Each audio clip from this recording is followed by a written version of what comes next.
Welcome to Remote First Innovators, the podcast for leaders who are scaling companies built for the modern world.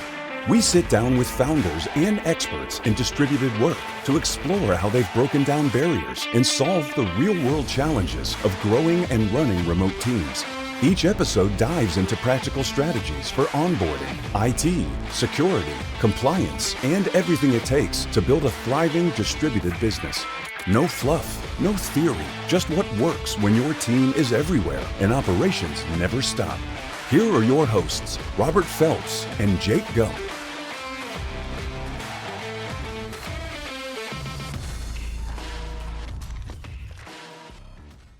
Welcome to another episode of Remote First Innovators. Our guest today started a firm back in 1989 that focuses on strategic planning, research, and customer satisfaction measurement and management. His company serves brands like International Motors, which is formerly Navistar, Agco, Keon, Akuma Americas, and about 80% of Caterpillar dealers in North America. Before starting the firm, he worked in management consulting, held corporate planning and new product management roles at Rexam Corporation, which is now Ball Corporation, and spent time in sales and sales management at Eli Lilly. He's written articles for Long Range Planning, the Journal of Business Strategy, Industry Week, the Business Journal, and he's been quoted in places like the New York Times, Inc. magazine, the Charlotte Observer, and Business North Carolina. He's been on several podcasts and speaks to business groups regularly. On the volunteer side, he served on the board of Charlotte chapter of American Marketing Association, the Hornets Nest Girl Scout Council, and as president of North Carolina State University Alumni Association, as well as serving on the University Foundation. Joining me today is Lynn Daniel. Lynn, thanks so much for hanging out with me today. Hey, Jake, thanks so much. I look forward to it. Let's just start at the beginning. You launched Daniel Group back in 1989, and when you first started, what was the original vision for the firm, and how different is that business you run today from what you imagined then?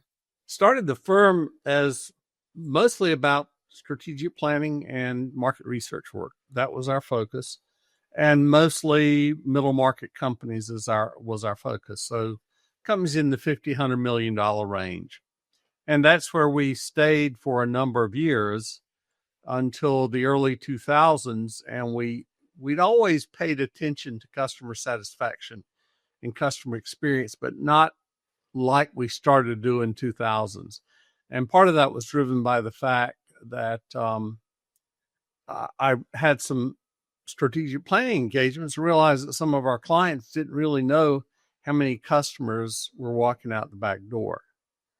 And so we started focusing on how do we keep these people from walking out the back door.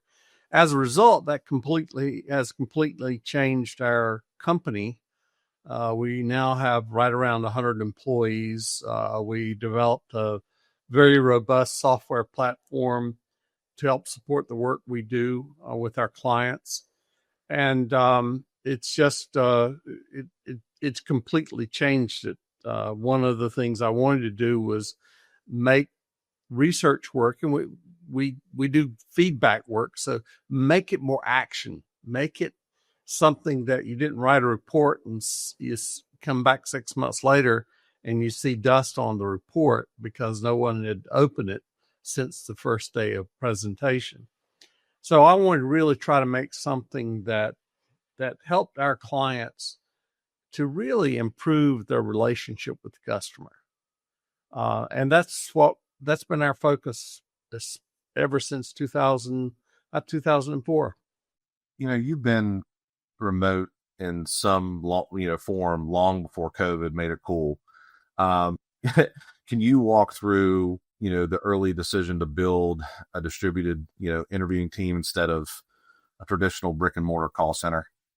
Well, there were two big motivators. One, I frankly didn't have the resources to set up a physical call center, because if you start thinking about, well, how many people do I need, and if you grew, then you don't have enough space, or if you had too much space, you had to do something about that. And so it was a very, quite frankly, resource constrained situation for me. I just couldn't do it. And the second reason though was even more important. And what we discovered, if we could figure out a way to allow people to work remotely, since all of our work back then was done by telephone interviews, that's changed now. So if we could figure out a way to do that remotely, then we could tap into a really untapped labor pool. And that untapped labor pool was generally, not always, but generally female stay-at-home moms who'd been in professional work sometime before, got married, had kids.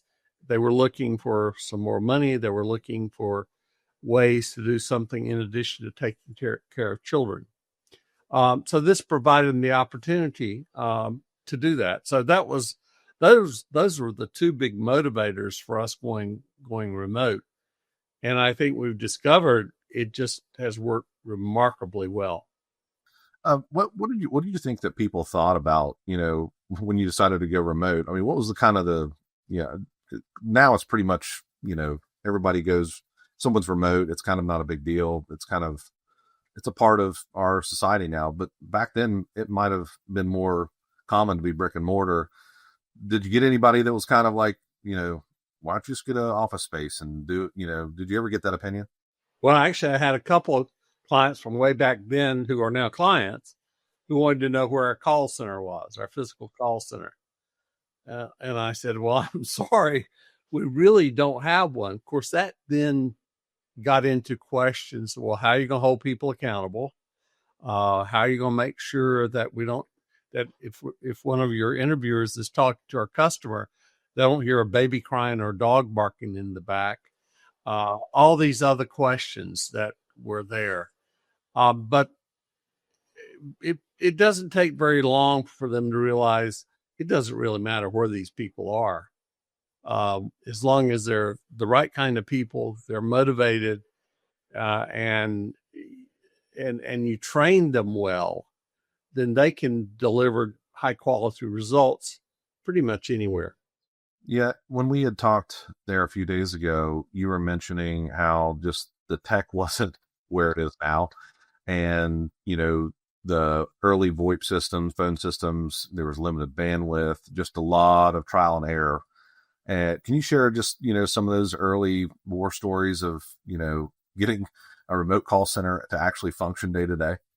I will tell you that was problematic back then, because if you think about it, now you can easily get a gig of data into your home, or gig of bandwidth into your home. Back then, in the early 2000s, that was unheard of. And so that was the first limit first factor we had to run into was some of our interviewers, and they were using their home internet, just simply did not have the bandwidth to do it. And then secondly, the VoIP phone systems that were available back then were okay, but technically they were not anywhere close to where we are today. A lot of drop calls, a lot of bad connections, that kind of thing, which we had to work through and required a lot of tuning and stuff like that. And I spent a lot of sleepless nights trying to figure out how we're going to solve this problem. But we did finally get it solved, and it came about primarily because the technology continued to improve. And so it's gotten better and better. Now it's still not nearly, honestly, VoIP call is problematic on occasion. Not nearly as reliable as the POTS system, plain old telephone system, but it's so much cheaper, so much easier to use, so many more things you can do with it that it's night and day from where we were. But again, the two biggest problems were bandwidth at the interviewer's location, and then phone systems technology had to catch up. One other thing that really was frustrating, we had hired a couple of really, really good people and they were working at some friends' offices in a larger town. And the friend decided to close the office and said, well, you can't work here anymore. So they had to go back home, and there was no way with the bandwidth they had in a rural area that you could properly do what we need to have done. And that still to this day is a problem. That there are some areas that, even though our bandwidth requirements are not great, it's still a problem.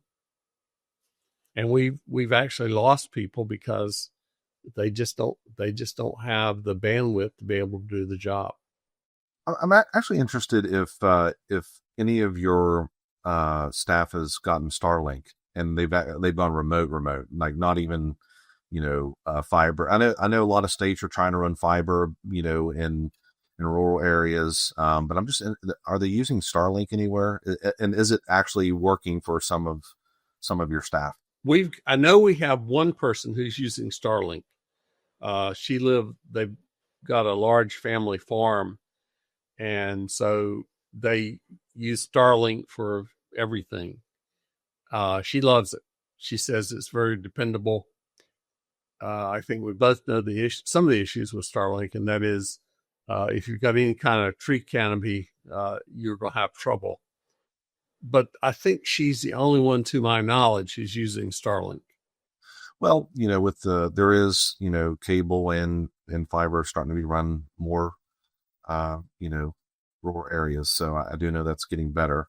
We did have Cameron Bollinger from Citricom on. We at Creative IT really enjoy Citricom as a VoIP system. A lot of VoIP systems out there. We kind of partner with Citricom because they're out of Texas and the support was there, and they're also a former MSP, and we just don't have a lot of issues out of them. I know that there's Ring Central, there's Zoom, there's a ton of them out there. What did you guys choose? And what was, it sounds to me like that would be just a core part of your business. And why did you choose to go with Zoom? Because we felt like the technology was pretty rock solid. That was not the case, we didn't feel 4, 5, 6 years ago. Now I think it's become much more suitable for the kind of work that we do. The other thing is they really did want our business, so they set up some abilities to provide us the service that we need. Because downtime is, we can't have downtime. We just absolutely can't. And other than a few times, we just do not have many problems with Zoom. And, so Zoom's playing a big part of it. Is there any other key systems that, make your operation run remotely that you feel is just like they're must-haves? There are two systems that are absolutely essential to us. One is the phone system, which is, of course, is now Zoom. The second one is the portal that we built. And that's necessary because we get droves and droves and droves of data.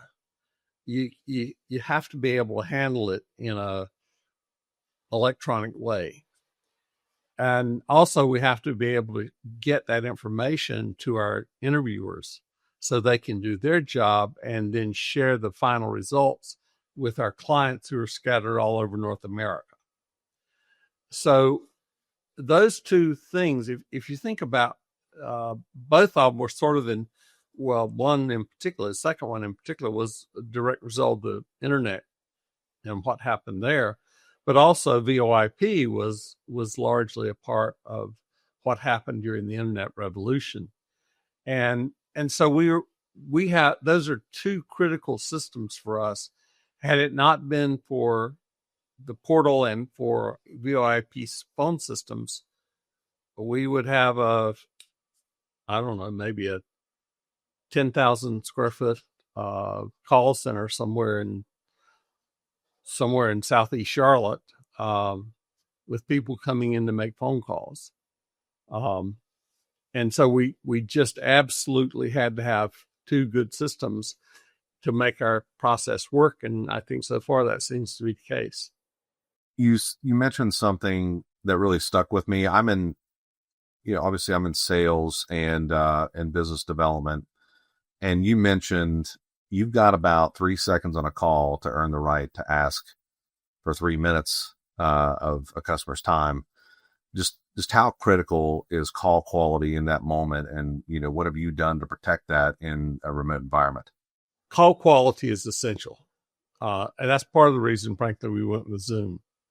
We felt like we tested several. We felt like the call quality was best. Zoom was not the cheapest, but we felt like the call quality was best.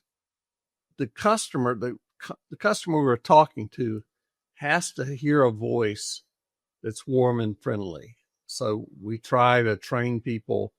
We hire people with those kinds of voices. We train them to be even more effective at it. But if static gets in the way or things like that get in the way, then we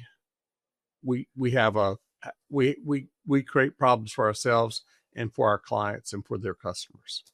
So call quality is absolutely a major factor for us. It's got to be good. Have you actually lost, clients or gotten complaints, because of bad audio in the past? Yes, although not so much anymore. But in the past, yes, we would get complaints over poor call quality. Let's say 5 or 6 years ago, if a leader was listening and their remote, the remote calls sounded rough, what do you think the first things that they were trying to fix? Was it so much the system, or was it probably something more so internal, or like at the individual's house? At the individual's house. That was typically the first place we had to look, at the individual's house. Got it. I just, the tech side of me is, trying to wrap my head around, remote. There's several that we've talked to on this podcast that's been doing remote for quite a number of years. And really you think about it, man, it just really was not that popular, 25 years ago. You went to the office space. And, we were also talking about, the turnover in a call center. And I thought this was very interesting, that you mentioned that your turnover is a lot lower than a typical call center where, 200 to 250% is normal.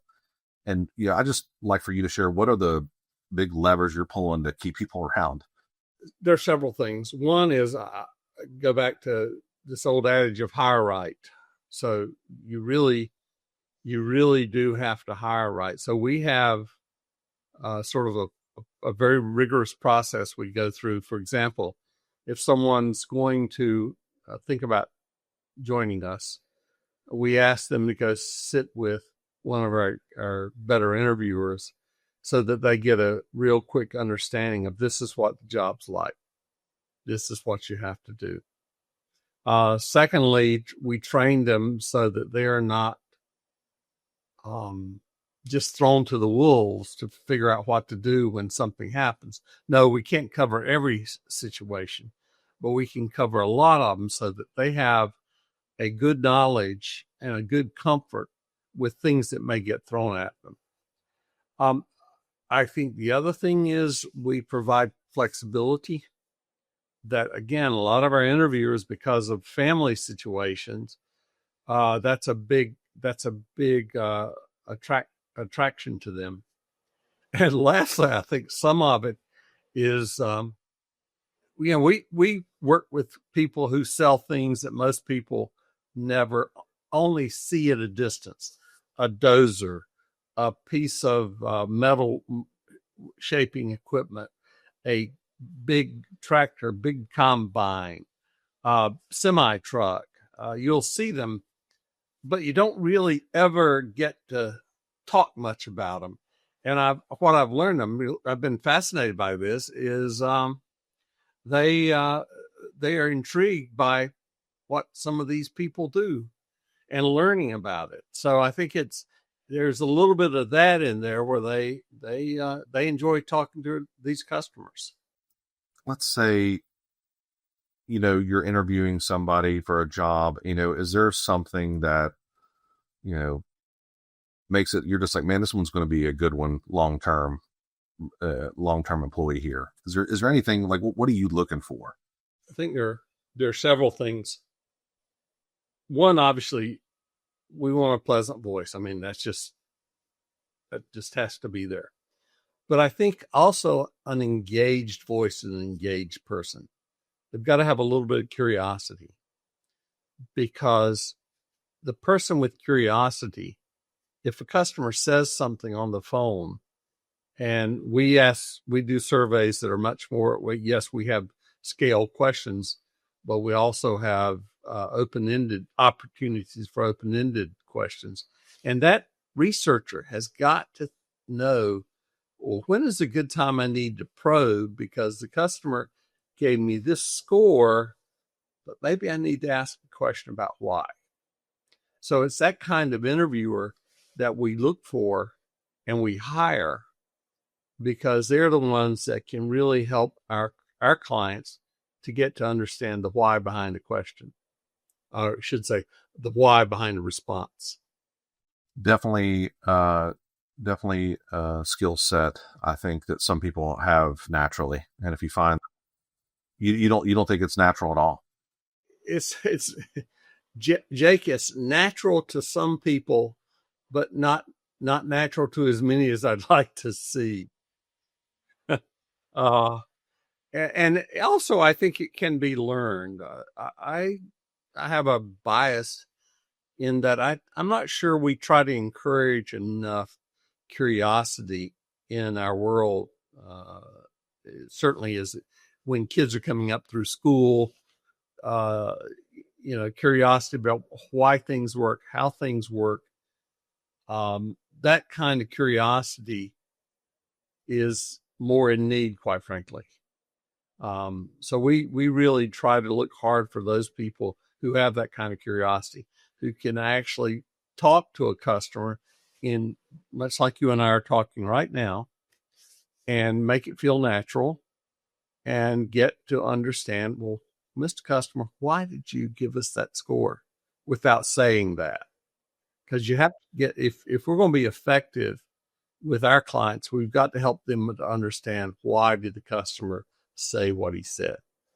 What are some of the habits that you think of your top performers that they just do? I've noticed this at pretty much every place that I've worked, is that the top performers have the habits of winners, and it's ingrained in them, and it's more consistency and practice than anything else, I think. And that goes along with your learning. I have seen people that are just natural. But I do think there is people that they can learn a process. They can learn the habits that make them successful. But think about your top three, and what are those habits or skill sets that they have that makes them successful?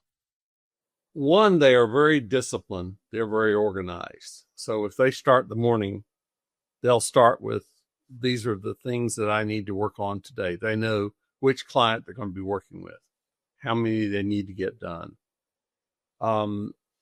Secondly, they're detail oriented, not excessively so, but they're detailed. They get that information and they capture what the client said accurately. And then I think the other thing is, the better ones really do have some hustle about them.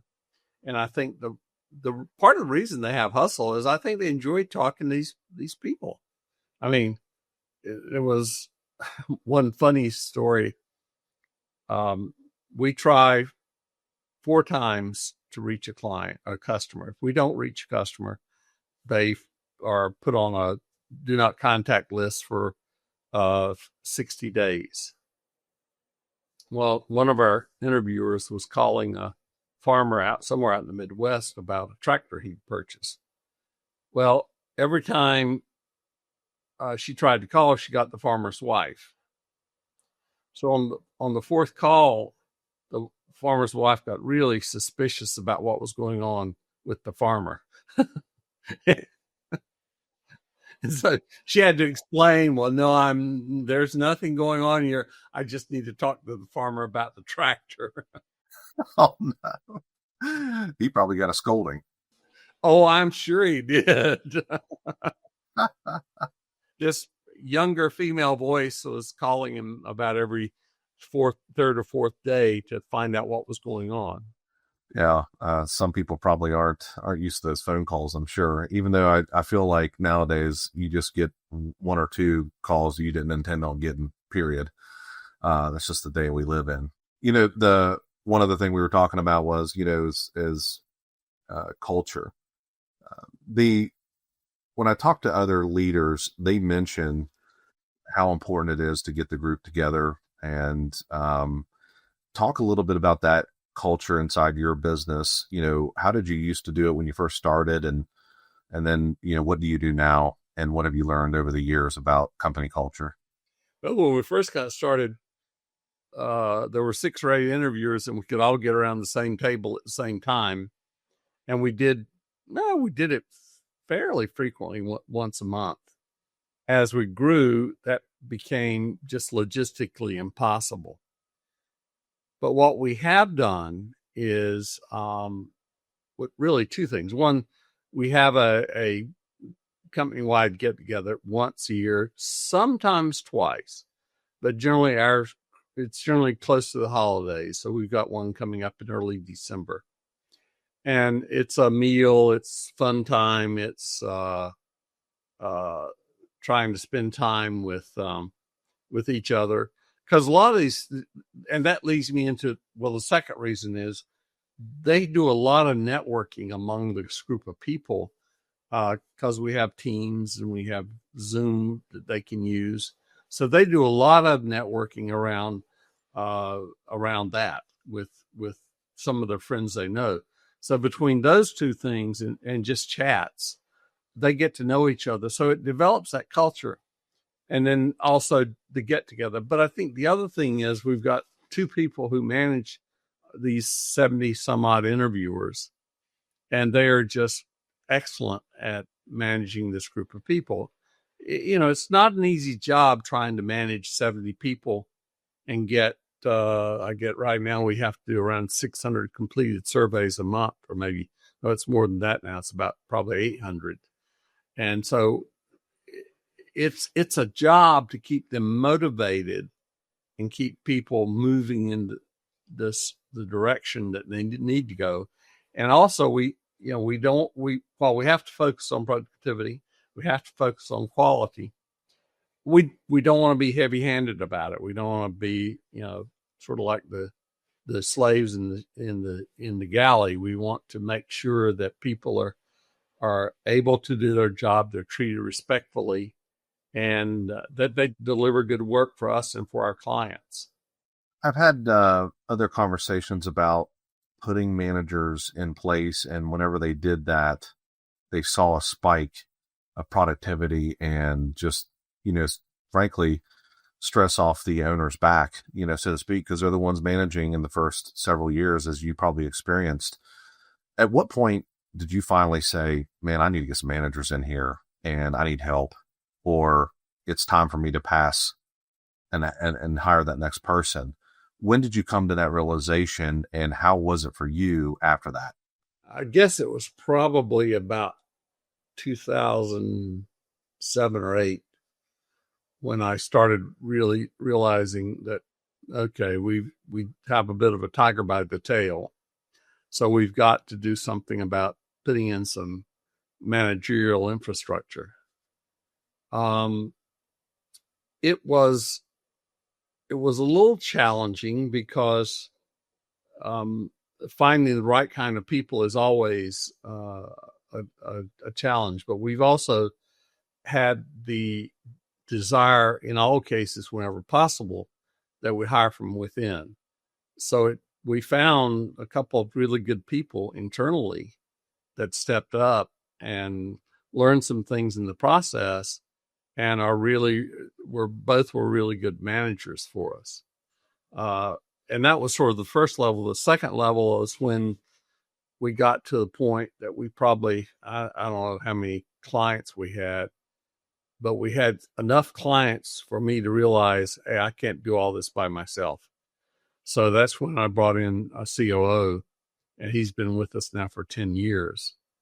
But anyway, it was necessary to bring in that management in order to make things run better.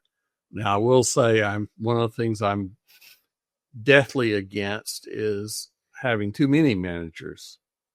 And I think sometimes we can create a unnecessary bureaucracy that slows people down and costs more money. I totally agree. Micromanagement, stuff like that happens. But I'm surprised to hear that, you hired somebody and then he's been there for 10 years. Some people have to go through several managers until they find the right fit. Was that you have the COO, but did you have to go through several managers till you found the right one, or was it? No, I think we were very, very lucky. I decided against using a headhunter.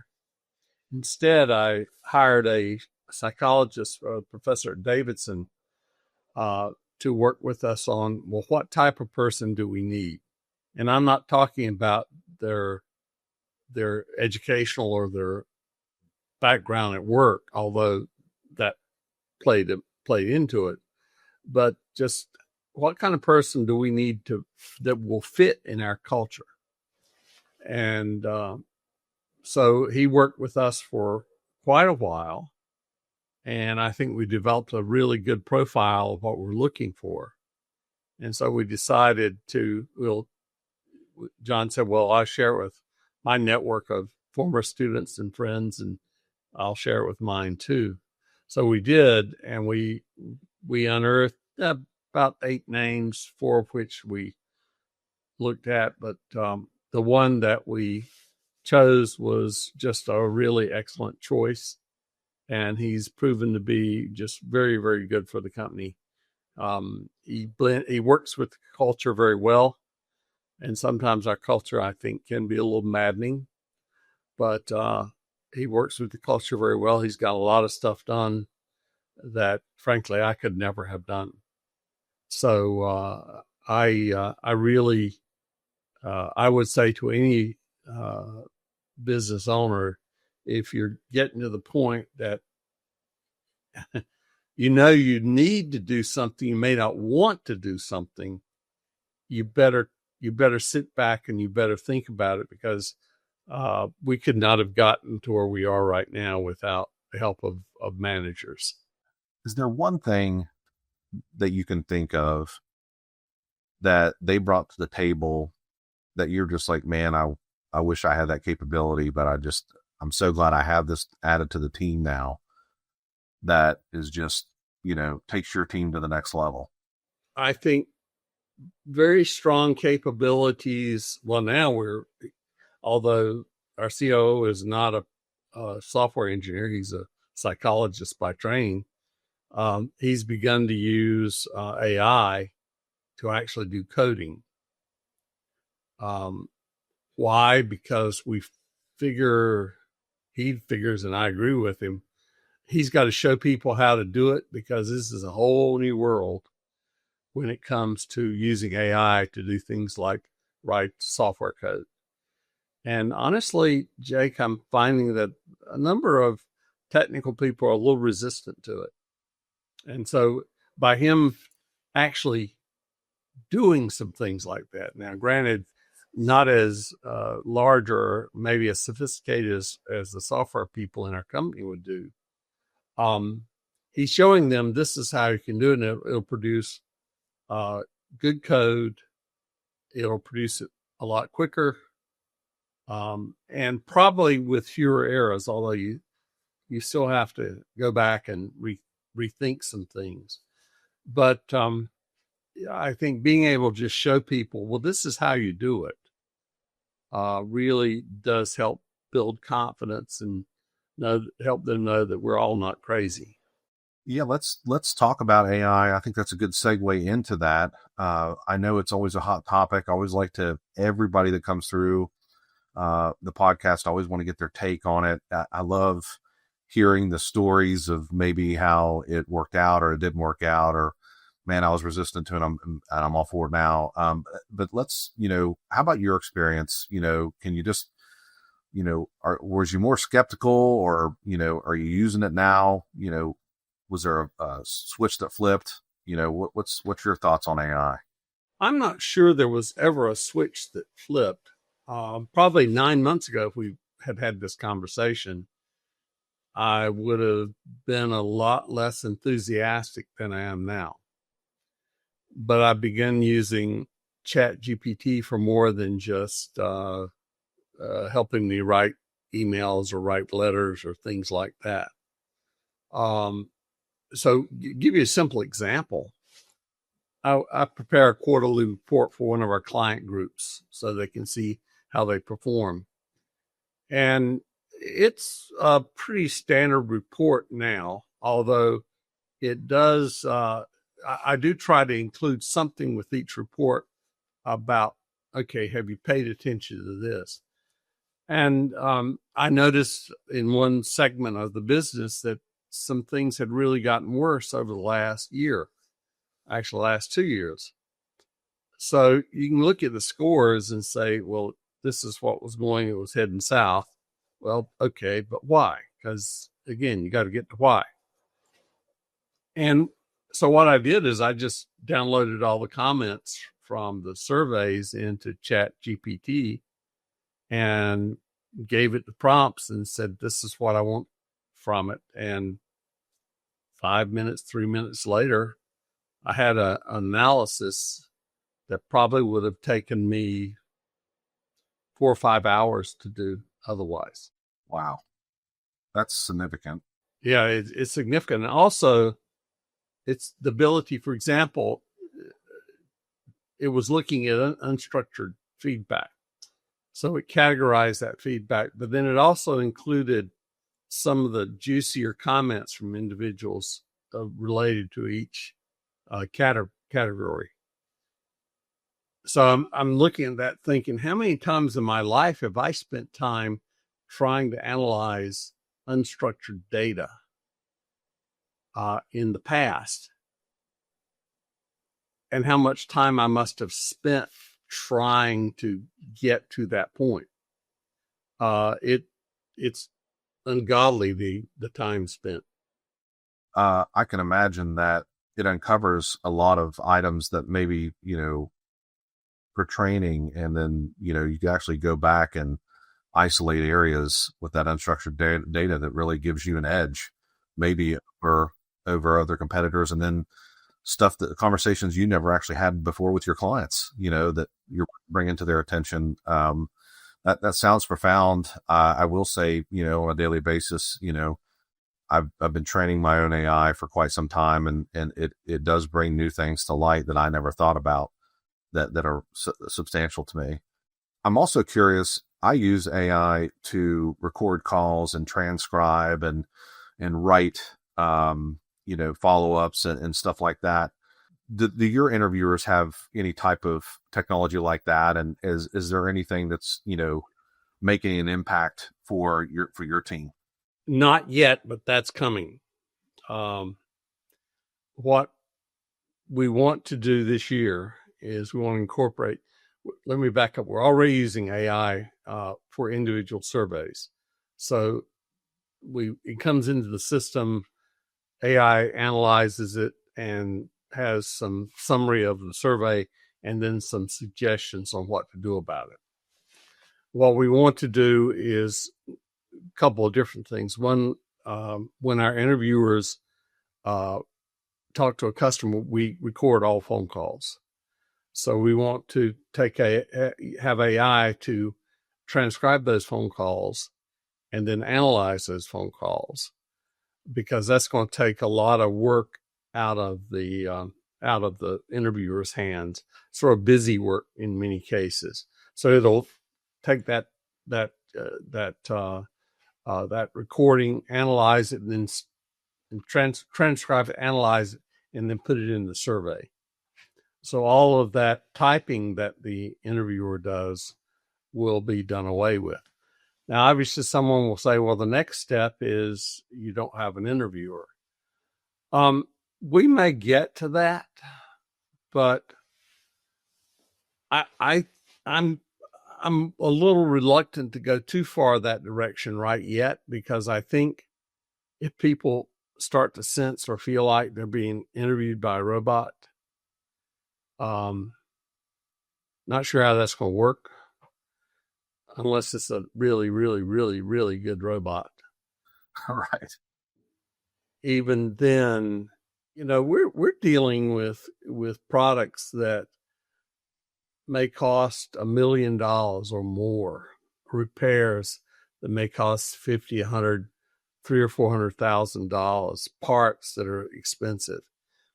I still think there is a need for requirement for having some human interaction with that customer. No matter how good the AI is yet, and some people will disagree with me, I'm sure, but it still doesn't know how to feel. It still doesn't know how to empathize in a real way.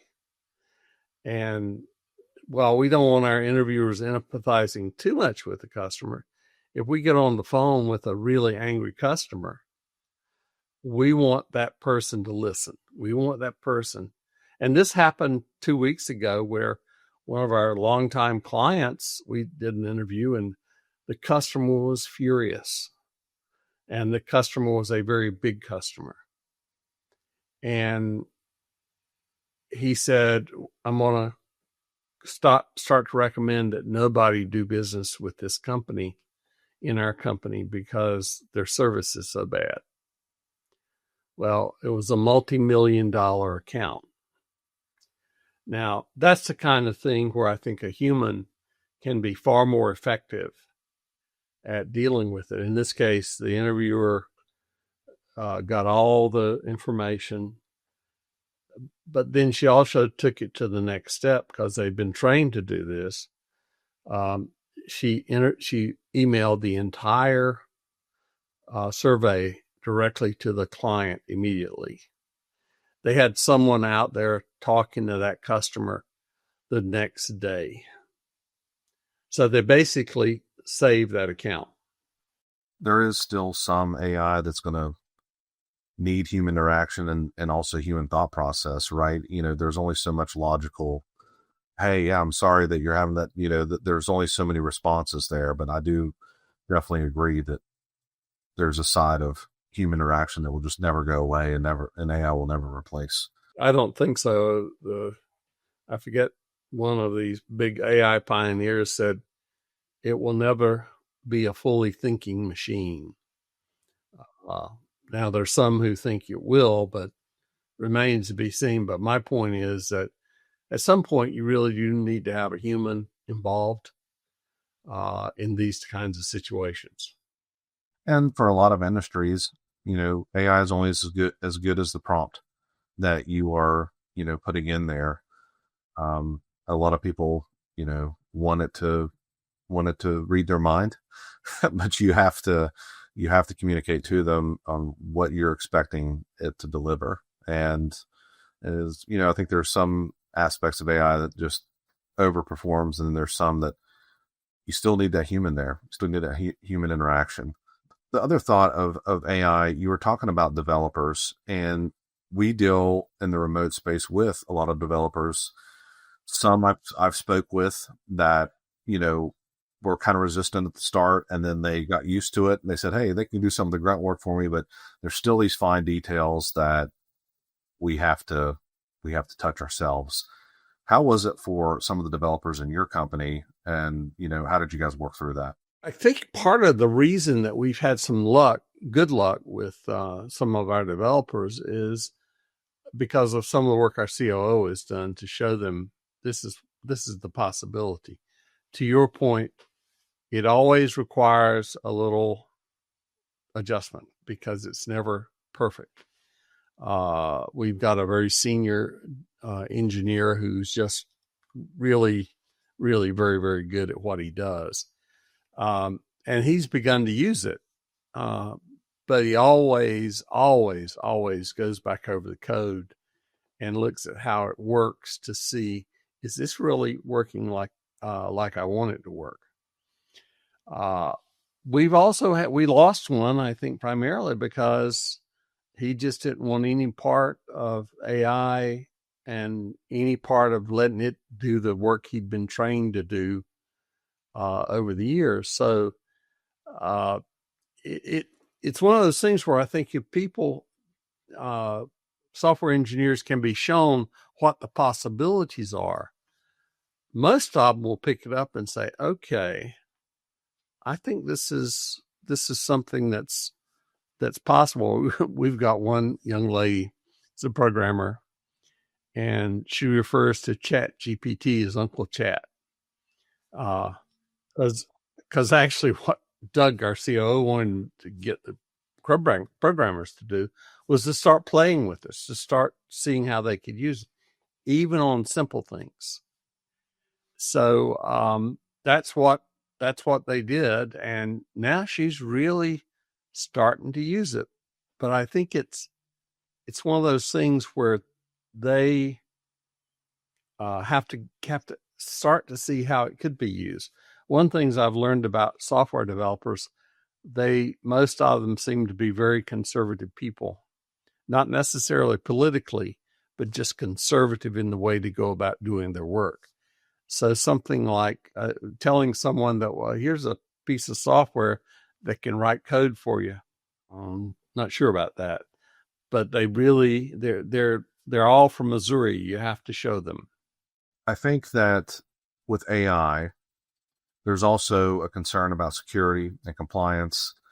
I'm hearing a lot from clients right now that they're getting a lot of questionnaires and audits from clients on how they're using their data. Where are they putting this data into AI? Is it secure? Are you seeing more of that on your end in your business? It's beginning. We are having questions. A couple of our clients, when we mentioned that we were starting to use AI, the first thing we want to know, well, okay, how are you securing our data? Because you're using our data. And yes, is it going out over the internet? Well, no, it's not really. So we are protecting their data. But that is a very real and a very legitimate question I think companies ought to be asking, because there is a danger there. How do you balance, enough security with still being able to run your business smoothly? I mean, has there ever been a time where you just had a client come to you and they're wanting a level of security you've never had in your business before? Yes, it's happened. And only in one case I can think of did we feel like the request was a little over the top. In the other two other cases, it's something that we needed to do. We had been planning on doing it. We just hadn't gotten around to it. For example, we've been planning on going to a more secure upload site structure. And it took us a while, primarily because we had to get a couple of our clients to actually change what they were doing to be able to send us the information. But I think rightly so. I think companies are starting to pay a lot more attention to, one, where the data is, two, how is it protected? I don't know. Something happened to me 3 or 4 weeks ago. Of course, we have cybersecurity insurance. Well, I got a notice from my cybersecurity carrier that there was a potential hole in our network. So I sent it to our IT person, who's been with us now for God knows 20 years or so. Really top-notch guy. He knows what he's talking about. But he said, well, 2 things. One, the risk that they're bringing up is more theoretical than real. And the second part of that is we're moving everything to AWS. So he said the whole question is going to become moot. You mentioned AWS. We have had some businesses that have decided to go to AWS. What's one reason why you decided to make that move into the cloud and into AWS? I think there were a couple of reasons. One is that is something that by putting it there, it's like what they said from years ago. Nobody ever got fired for buying IBM product, okay, because of reputation. Well, sort of somewhat similar for AWS. It's got a great reputation, and we think it will provide a even more secure environment than what we have right now. It will also allow us a lot more flexibility on doing some things that we have difficulty doing now because we have a little bit of some constraints where we currently are. So that's the primary reasons we went to AWS. And also from an administration standpoint, it took one less thing off the table that we had to worry about. How did you think about the cost versus security versus flexibility? Obviously you feel like it was more secure. I know people are thinking, well, how much did this cost? Well, actually what we found, it's marginally more expensive, but I only mean marginally. So I was quite pleased when I found out that, it was not quite as expensive as we thought it would be. And it was, like I said, marginally more expensive than where we are. And that's because we had a lot of hardware that were in essence paying for at a data center, because we had to. Servers come in chunks, and so we had to buy chunks of server. It became a lot more flexible for us to go with AWS. The cost was a little bit more, but not substantially more. And then I think the security we felt like was much better. What advice would you give a smaller company that's, just now starting to get those security letters and questionnaires from their customers, and maybe their cyber liabilities coming at them? What would be your recommendation or advice you'd give them? First of all, pay attention to it.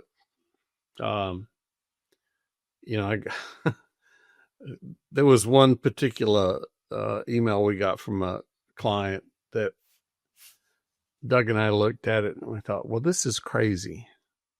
And part of it just didn't, from a security standpoint, it wasn't quite what they were looking for, but we still had to pay attention nonetheless. I think the other thing is you never can tell where a security threat's going to come from. And we see that most every day we hear stories of what can happen. Now, fortunately, knock on wood, we've never had more than a handful of small security threats. And we quickly found out why and got it corrected.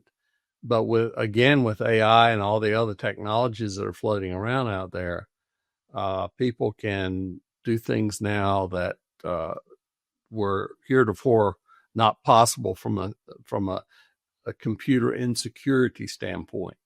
So I would say to people, one, pay attention to it. Two, seek out really good people, because security, you really do have to have people who know what they're doing when it comes down to security. It's not just slapping some kind of firewall up and hoping for the best.